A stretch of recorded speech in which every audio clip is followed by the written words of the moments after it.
Guys, welcome back to my channel SNF Lab dan kali ini aku nggak sendirian, aku ditemenin sama temanku Arnold di sini. Oke, di sini kita akan membahas tentang bagaimana sih cara studio itu memproduksi sebuah film dan kali ini kita ada di ADB Cut Studio dan juga kita bersama. Halo, aku Ridwan Adi Bintara. Aku seorang film editor dan aku founder dari ADB Cut Studios. Oke, kalau gitu kita langsung aja ke poin-poinnya. Let's go. Oke, itu tadi perkenalan singkat dari kita dan kali ini kita akan membahas bagaimana sih cara dari post production itu bekerja dan mungkin aku bakalan nanya nih ke Mas. Jadi bisa tolong diceritain nggak secara singkat gitu tentang bagaimana sih studio post production dan timnya bekerja dari jenis-jenis proyek yang ditangani atau semacamnya. Kalau untuk ADBK Studios itu sendiri itu bekerja dan menangani di film, terus iklan sama video klip.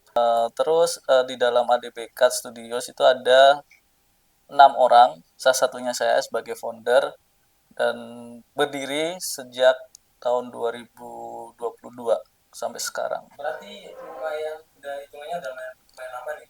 Iya, lumayan lama. Gas sekali ya.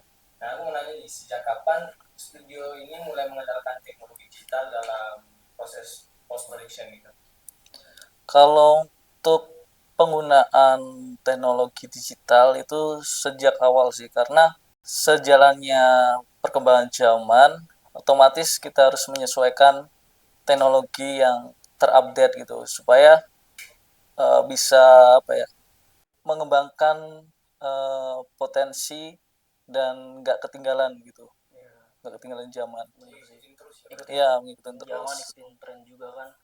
Dari teknologi tadi mungkin bisa dari seperti PC gitu kan. Ya, benar. Nah, ngomongin kalau masalah PC gitu, apalagi dalam proses edit video, color grading dan semacamnya, mungkin software nih. Software kira-kira software apa yang memang digunakan dalam proses edit video, audio atau color grading dari ADB Cut sendiri?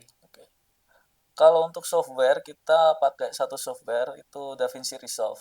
Nah, karena kenapa pakai DaVinci Resolve, karena di dalam satu software itu sudah bisa mengakomodir semua dari offline, terus online color grading sampai ke visual effect dan audionya.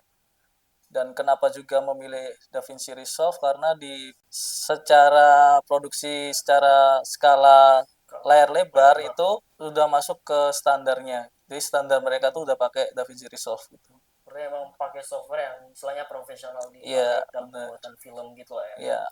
Apalagi ini film layar lebar guys. Nah, selanjutnya tuh aku menanya bagaimana peran komputer, server dan penyimpanan data dalam alur kerjanya post productionnya. Kalau untuk penyimpanan sebenarnya kita nggak yang pakai server gitu, nggak. Cuma kita mengoptimalkan penyimpanan di hard disk eksternal. Jadi biasanya kalau untuk skala produksi itu dari timku itu minta diakomodir penyimpanan hard disk eksternal. Biasanya ada 2 sampai 3 buah gitu. Hard disk ya. Dan kapasitasnya menyesuaikan dari filmnya, guys. Misal film pendek ya kapasitasnya mungkin cukup di 1 tera 2 tera. Nah, kalau layar lebar 4 tera sampai 8 tera gitu.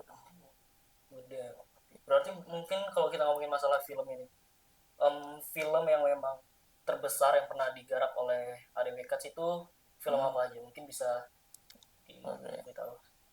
Kalau untuk ADB Cut sendiri itu untuk film layar lebar mau masuk ke judul kelima. Judul kelima saya. Iya, judul kelima. Judul 5 ya. No. Iya. Itu dari tahun 2022. Dan yang mau tayang itu judulnya Setan Alas besok Maret. Ya, Maret tanggal 5. Maret tanggal 5 guys. Ya, sekalian promosi ini. Ya, promosi kita bakal ingatin lagi pokoknya nanti. Oke, lanjut mungkin ya.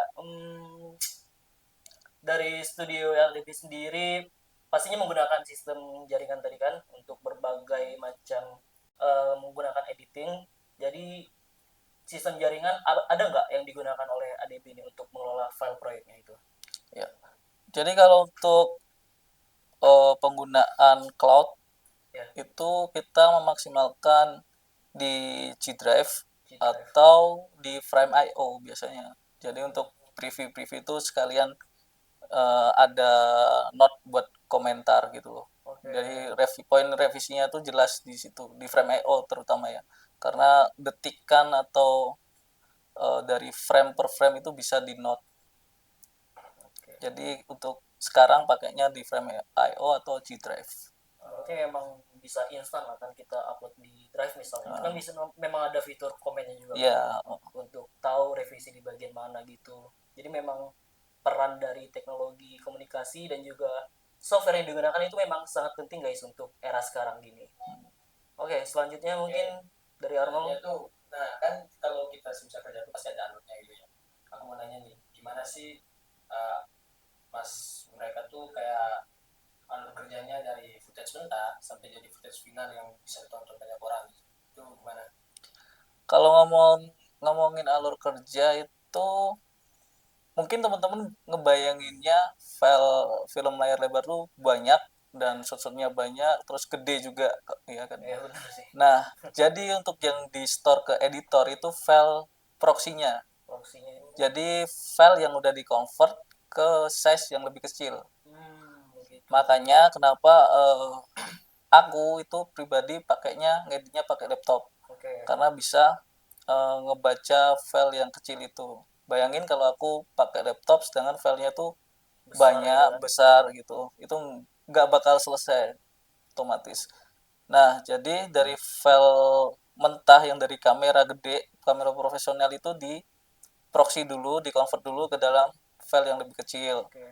Nah, habis itu barulah kita nyusun foldering, scene per scene, shot per shot itu disusun ke bin projectnya. Itu kalau di Premiere ada bin project, sama di DaVinci Resolve ada bin project juga. Nah, baru kita assembly itu tahapan awal dari proses editing. Jadi nyusun shot per shot, scene per scene itu dari awal sampai akhir udah sesuai dengan script tanpa membuang shot atau membuang scene.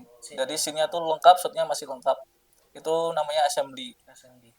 Nah, habis itu habis assembly udah tersusun, barulah ke tahap rough cut. Nah, rough cut itu proses yang motong. Kalau semisal editor tuh ngira scene itu nggak works atau nggak apa ya, nggak ngebantu benang merah atau bikin dragging, itu bisa dibuang di proses rough cut itu. Nah, rough cut itu ada beberapa tahapan, yaitu rough cut 1 itu biasanya dari editor's cut. Nah, tahap kedua itu masuk ke director's cut, terus sampailah ke producer cut atau final cut yang itu nantinya buat output di layar bioskop. Jadi ada tahap-tahapan itu, tahapan-tahapan revisi dari produser, dari director. Jadi yang teman-teman tonton itu tahapan yang udah final cut.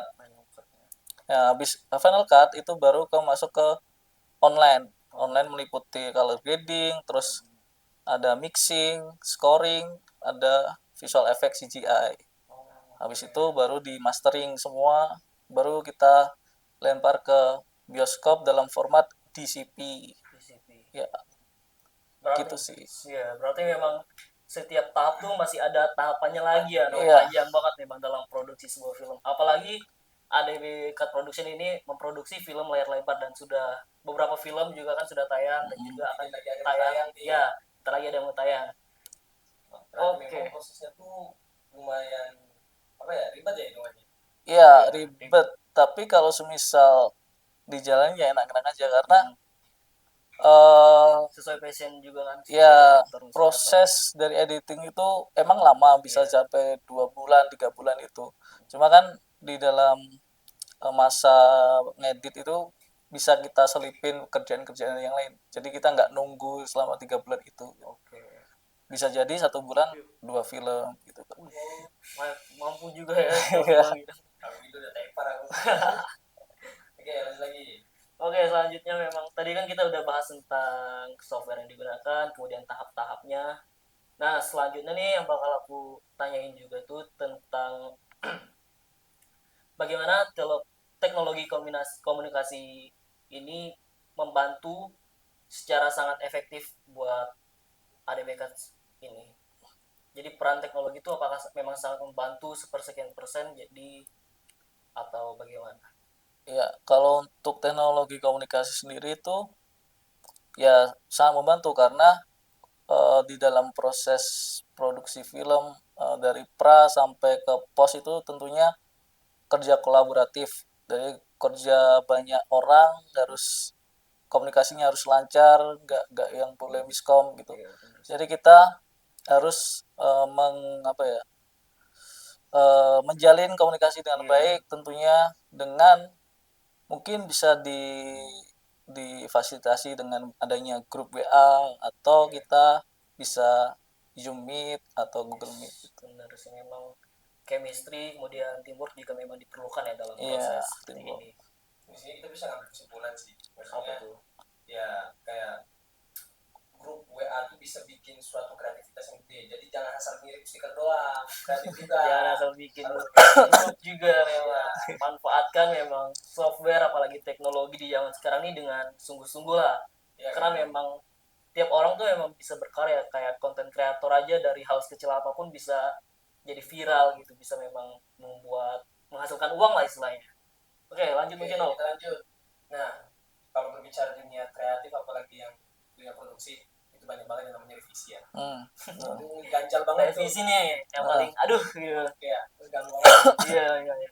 Aku mau nanya tuh mengenai apakah proses revisi dengan klien dilakukan secara online, dan kalau memang online, platform apa gitu ya. Jadi Yang sering digunakan lah.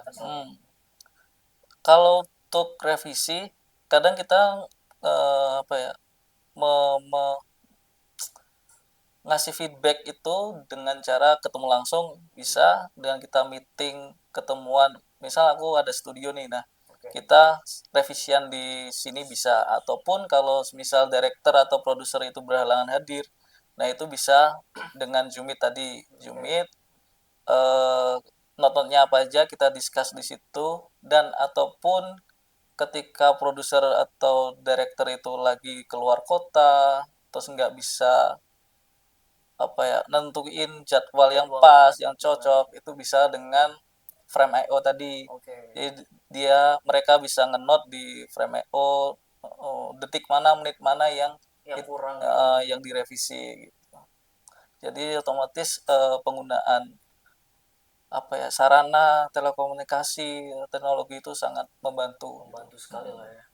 Jadi memang teknologi itu apalagi memang software seperti WhatsApp dan lain-lain, Google Zoom juga memang masih sangat berperan, dan juga tentu hal ini tuh pastinya sangat bermanfaat kan untuk kehidupan kita dan juga studio produksi film gini. Nah, kalau dari ADBK Production sendiri, ADBK Studio itu manfaat terbesar teknologi informasi dan komunikasi bagi efisiensi kerja itu apa di studio ini, sudah sebesar apa mungkin buat studio ini? Ya mungkin seperti yang aku bilang tadi, jadi sangat membantu ketika kita mungkin lagi di waktu yang tidak pas, berhalangan hadir tadi. Bener sih. Itu membantu banget, dan efisiennya kita nggak saling tunggu, bisa saling follow up di grup WA gitu. Oke. Nah, aku mau nanya, kan kalau mengenai film-film itu pasti kualitasnya harus dijaga banget nih. Mau nanya tuh bagaimana sih masnya tuh ngejaga, mas sama tim tuh ngejaga kualitas visual, kualitas audio dalam suatu project, gimana? Kalau ngejaga visual atau kualitas ya, itu jujur kalau ADBK dalam menerima project kita, apalagi project kolaboratif yang dari mahasiswa TA gitu, itu kita lihat dulu skripnya, kita lihat dulu decknya seperti apa. Nah dari situ kita nilai, project ini atau film ini prospek nih buat di festivalin gitu. Nah baru kita ambil. Ketika itu prospeknya kurang atau ceritanya kurang, itu mohon maaf nggak kita ambil gitu. Karena itu juga masuknya ke kualifikasi kita gitu, dalam kolaboratif. Selektif banget ya itu. Iya. selektif memang untuk menghasilkan sebuah film yang bagus, apalagi kalau memang perfeksionis tadi kan, dan apalagi kalau memang kita mengambilkan film atau proyek yang kita dapatkan itu akan tayang di layar lebar nanti Iya. kan, pastinya Profesionalitas. ya profesionalitas, dan itu nggak bisa sembarangan lah, apalagi dalam menghasilkan sebuah karya kan. Nah kalau gitu ini yang mau aku tanyain lagi nih lebih lanjut tuh, apakah penggunaan TIK, teknologi informasi komunikasi itu mempercepat proses produksi dibandingkan dengan cara konvensional atau cara yang lama dari tahun-tahun sebelumnya? Seperti yang kita tahu juga kan, AI yang lagi berkembang pesat nih, apakah emang ada bantuan AI atau semacamnya dari produksi ADBK sendiri? Kalau untuk penggunaan teknologi yang terkini AI itu eh, dari kita memang nggak mengarah ke sana, maksudnya kita Oh, iya. nggak gunain itu gitu, karena ya tadi AI kan pasti ada plus minusnya. Iya bener sih. Kalau kita mengandalkan teknologi benar-benar mas kita terjerumus gitu, Iya. maka kita kreativitasnya kita berkurang gitu. Makanya kalau untuk teknologi ya kita manfaatin yang positifnya, kalaupun itu membantu, kalau enggak ya Iya. kita ya cuma tahu aja, sekedar tahu aja gitu. Bener sih, karena juga kalau misalkan secara saya pribadi nih, kalau memakai AI itu kadang mikir-mikir dulu, ini hasilnya memang hasil AI bukan pure dari Ya. karya kita sendiri juga kan. Jadi mungkin kalau memang mau memanfaatkan sebuah AI, kita memang manfaatkan untuk hal-hal yang memang penting atau memang perlu aja gitu. Mungkin lanjut Om. Oke, aku lanjut ya. Nah, di namanya di dunia kreatif, di dunia perfilman, apalagi yang produksi itu ada banyak kendala pasti. Ya. Namanya itu kendala yang paling sering dihadapi terkait teknologi. Itu mungkin yang kayak file besar, atau sistem gitu. Boleh diceritain lah dikit. Ya. Oke. Kendala-kendala mungkin saling sharing gitu lah ya, di lapangan atau mungkin emang di proses editnya aja gitu sama tim. Kalau dulu kendala yang pernah kita alami itu, kita pernah ngeformat satu harddisk yang itu harddisknya harddisk produser, isinya itu file-file pentingnya dia gitu. Oke. Jadi kita ngilangin 4 tera waktu itu, isinya 4 tera guys. itu kita hilangin, terus kita maaf ya kita bisa balikin kok, akhirnya kita bisa balikin juga, Oke, walaupun filenya alhamdulillah. terpencar kita bisa recovery. Terus kendala yang lain itu kalau render, paling pas posisi dikejar deadline bener-bener harus saat itu juga preview, itu kadang kita nggak teliti kan, kita Iya, langsung bener. kirim aja tanpa ngecek. Nah itu biasanya ada yang 1 atau 2 frame itu yang masih offline gitu, yang kita belum belum cek kembali, harus Oke, segera oke. kirim. Itu kendalanya. Kalau untuk kendala lain paling kalau sisi apa ya, dari segi jadwal mungkin ya, manajemennya mungkin masih kurang terstruktur gitu. Kadang kita ya masih sesuka hati aja ngedit kapan nih, Iya. yuk ngedit sekarang, tanpa kita ada jadwal pastinya gitu. Pakai apa? Kayak gitu. Mood gitu Ya, juga kan. ya. Kalau memang dari ADW sendiri, masalah miskomunikasi antar tim itu sering nggak terjadi gitu? eh enggak sih, Enggak enggak ya? pernah. Kalau kalau dari internal enggak. Enggak. Itu namanya chemistry guys. Ya. Kalau memang aku sama Arnold kan kadang memang masih, Arnold kita edit hari ini, Arnold malah aduh nggak bisa ada ini gitu. Kadang-kadang yang gitu, apalagi Bentrok dalam jadwalnya. iya jadwalnya, terus sering miskom juga, minta di grading ini malah keinian gitu. Gitulah pokoknya, ada lah dia. Apa? Itulah dia. Lanjut. Ya, gini nih. Jadi cara studio untuk mengantisipasi risiko kehilangan atau kerusakan file itu, apakah emang punya strategi sendiri atau cara yang sering dipakai? Mungkin bisa jadi pelajaran juga buat kita, apalagi teman-teman juga kan, untuk bisa lebih care lah dengan file-file itu. Kalau untuk ADBK sendiri kita pakai SOP yang dimana produksi itu harus nyediain harddisk backup. Jadi Bener. kita punya 2 harddisk, yang satu itu buat kita ngedit, yang satunya kita simpen dulu buat nanti kalau ada apa-apa gitu. Oke. Nah terus kalau untuk kehilangan tadi, kita bisa recovery dengan software, walaupun filenya itu terpencar-pencar, nggak yang utuh dalam satu folder yang udah tersusun, itu enggak, Cuma sangat membantu ketika itu kehilangan data. Terus kalau kerusakan file, paling ini sih kendalanya di hard disk. Jadi hard disk kan ada masa masa apa ya, masa Iya, pemakaiannya. sama kayak. Nah, ketika hard disk itu udah nggak bisa kebaca, otomatis file itu rusak dan nggak bisa dipulih, harus ke tenaga ahli Iya, ahli itulah, itu. servis hard disk, dan Benar. itu mahal banget, jutaan, puluhan juta makan Ush. gitu. Jadi ya kita harus hati-hati aja dalam menyimpan file. Iya. Kalau hard disk itu sebenarnya ada ininya, ada apa, SOP-nya sendiri. Jadi jangan dipakai semua. Jadi harus ada kosong 10% minimal. Oke. Jadi jangan di fullin hard disknya.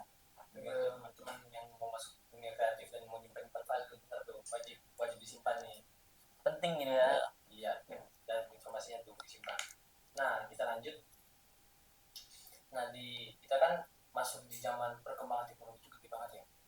Ya, udah cepat banget nih. AI yang cuma beberapa tahun aja udah masuk ke zaman yang udah apa ya, bisa bilang terbaru lah. Iya. Nah, aku mau nanya nih, perkembangan software yang cepat tuh jadi tantangan tersendiri nggak baginya? eh Kayaknya sih nggak terlalu jadi tantangan, karena ya kalau buat ADBK sendiri kan kita fokusnya di offline. Jadi yang buat ngejahit ngejahit footage-nya aja. Jadi kita nggak yang bener-bener ngoptimalin softwarenya. Meskipun di software itu sudah masuk teknologi AI, kayak semisal masking, tracking itu udah pakai AI, terus subtitle yang auto subtitle gitu. Itu udah ada, cuma dari kita, karena kita base-nya itu offline, studio offline editing, jadi kita nggak terlalu memanfaatkan itu sih gitu. Tadi kan kalau masalah tentang ini kita menjaga file agar tidak hilang tuh.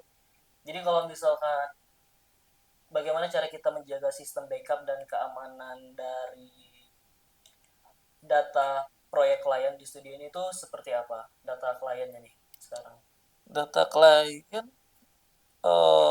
Sama mungkin caranya. sama sih, Sama ya? kayak backup di 2 harddisk, terus Oh, eh mungkin kalau kalau project render, output yang sudah di render kita bisa upload di Google Drive gitu. Oke. Nah, cuma kalau projectnya kita simpannya di harddisk Hard aja disk sih. tetap ya. Biar lebih aman juga lah kan. Ya, Nah, aku mau nanya mengenai standar SOP nih. Apakah ada standar SOP khusus terkait penyimpanan film gitu? oke. Nah, kalau untuk film itu, untuk file mentah yang dari kamera itu biasanya disimpan di harddisk yang gede, kayak harddisk yang nestingan gitu, 4 tera, 4 tera, 8 tera, dan itu jumlahnya banyak, nggak yang cuma satu dua, bisa belasan dalam menyimpan file raw dari film itu. Iya. Nah, terus kalau untuk offline editing itu biasanya cuma cukup 2 harddisk yang kecil, kayak cuma 2 tera 2 biji, atau 4 tera 2 biji gitu. Nah, SOP-nya itu sih. Dan ketika misal kita kerjasama sama instansi, katakanlah kementerian apa gitu, dan dia produksi film atau iklan, biasanya dia ada narik harddisk yang khusus buat ngumpulin. Jadi ada satu harddisk yang itu buat store file, dari file raw-nya, terus file yang udah diedit, project-projectnya itu dikumpulin, karena buat kebutuhan administrasinya mereka. Dan sewaktu-waktu kalau misal arsip itu dibuka lagi dan diedit ulang, itu masih bisa gitu. Itu biasanya yang diminta dari kementerian instansi gitu. Oke. Tapi itu secara kualitas juga tetap aman kan? Tetap aman, tetap aman. Tetap sesuai. Ini udah terarah banget. Iya, Ya. bagus memang. Jadi kalau misalkan ini nih, perkembangan teknologi itu kan udah memang berkembang pesat ya Mas. Nah, jadi cara dari Mas sendiri atau studio ADB ini untuk meningkatkan kemampuan SDM dari tim nih, agar selalu bisa mengikuti perkembangan teknologi atau software yang digunakan itu seperti apa?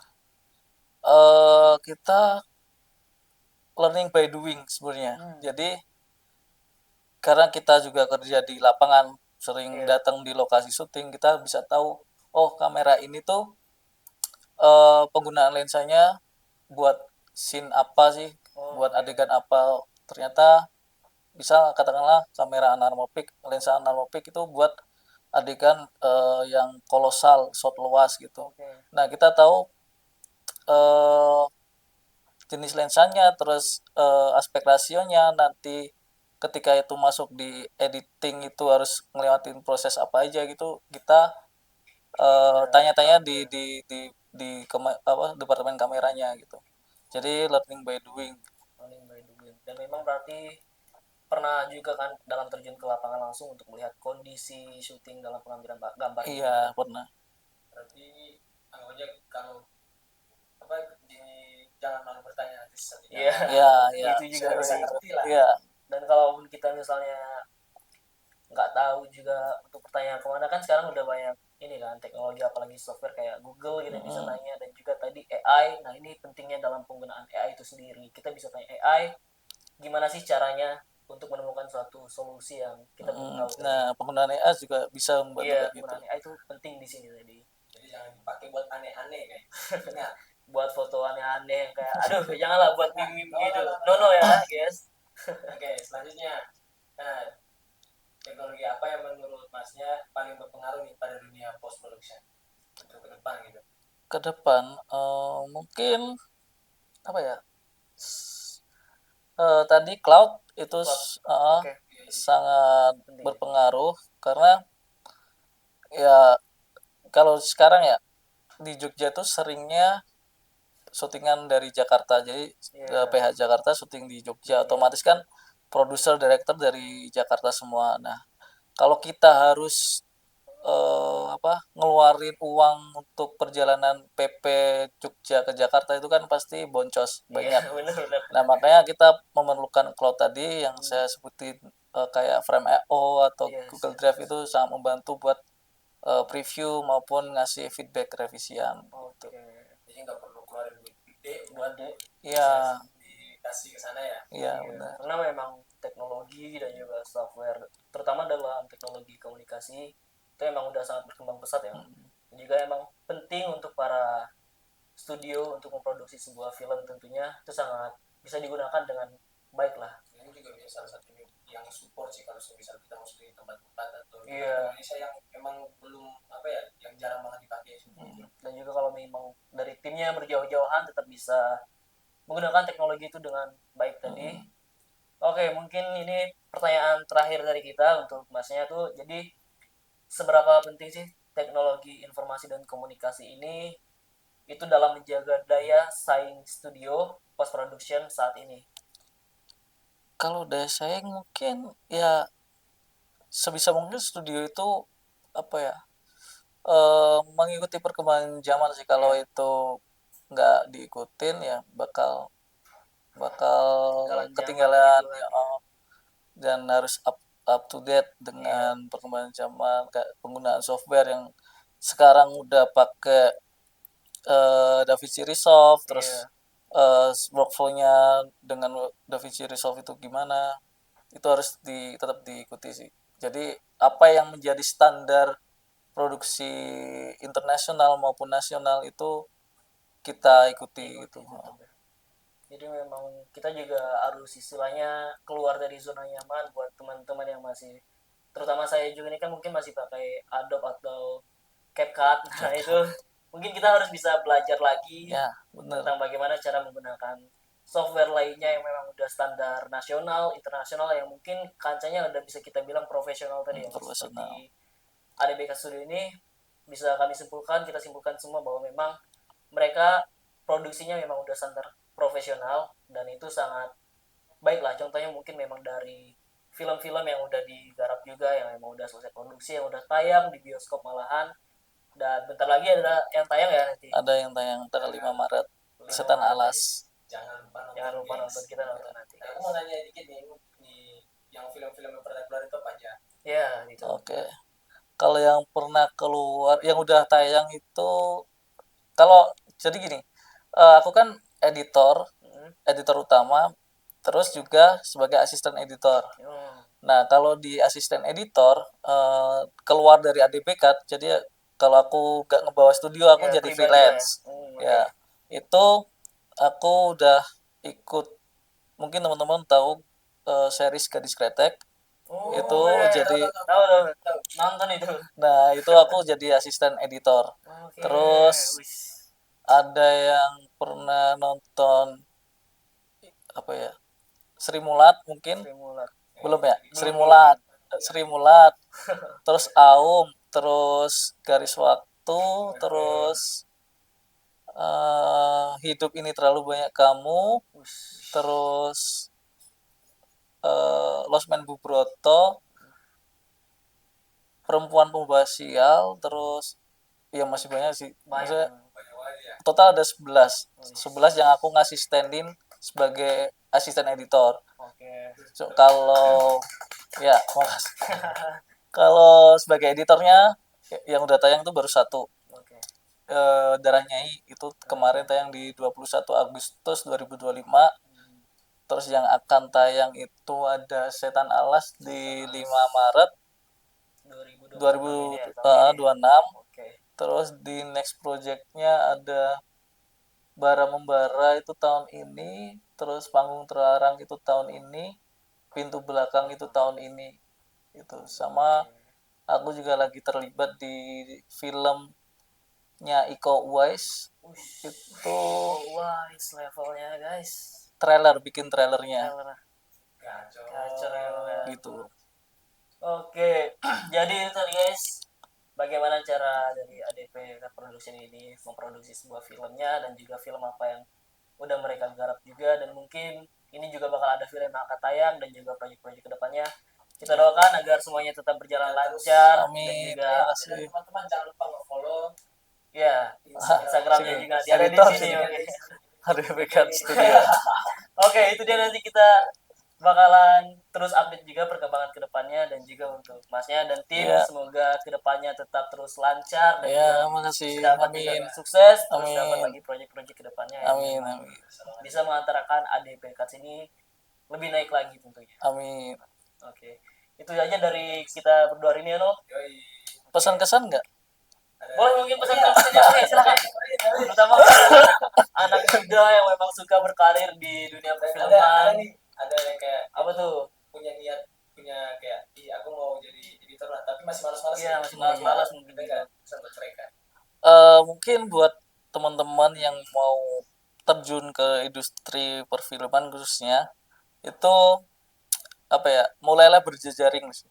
Maupun di lingkup kampus maupun di luar kampus. Misal kalau di lingkup kampus, misal ada kakak tingkat yang mau TA atau teman yang mau bikin tugas film khususnya, ya bantu-bantu aja, kita soal kalian bisanya apa, misal editor ya udah menawarkan diri, oh aku punya skill editing. Nah, barulah kalian punya porto dari situ. Nah, porto itu jangan disimpan, kalian show upin di sosmed kalian, ataupun bisa di IG ataupun di YouTube. Nah, habis itu orang bakal ngeliat, oh potensimu di editing gitu. Nah, orang akan memandang itu, terus kamu jualan lagi nih, jualan diri lagi. Ya, branding. Ya, branding. Personal branding gini. Ya, jualan diri, personal branding lagi. Di next step kamu bakal ketemu di luaran, lagi nongkrong, lagi ngopi, ketemu orang-orang film, oh, aku bisa ngedit, portofolio mana di IG, tunjukin lah gitu. Nah, jejaring itu sangat penting. Aku sampai sekarang masih jejaring, dan aku memanfaatkan jejaringku ya untuk hal yang sifatnya apa ya, saling mutualisme gitu.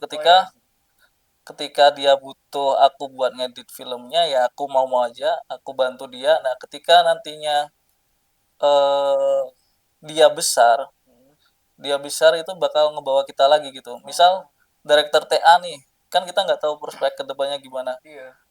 Nah, siapa tahu dia dapat film panjang, terus kamu bakal di calling lagi kan, ya mana tahu kayak gitu. Kesempatan gede lah. Nah, ya benar. Nah, boleh nggak bang? Pasnya spill IG-nya dong. Oke, di sini. Di sini. Oke. Oke guys, jadi itu aja. Oke, jadi itu aja keseruan kita malam hari ini. Terima kasih buat masnya Ya, dan juga tim yang udah mengizinkan kita untuk hadir di sini dan juga melihat film-film dan juga cara proses mereka memproduksi tadi serta sharing-sharing singkat dengan kita. Ya semoga kedepannya bisa lebih naik lagi. Dan Amin. kita juga pasti akan support dan nanti nonton film yang akan tayang itu ada Setan Setan Alas. Alas. Oke, ini dia filmnya. Oke, itu aja dari kami berdua ya, No. Oke, terima kasih dan see you guys di video-video selanjutnya. Thank you. Bye. Dadah. Thank you.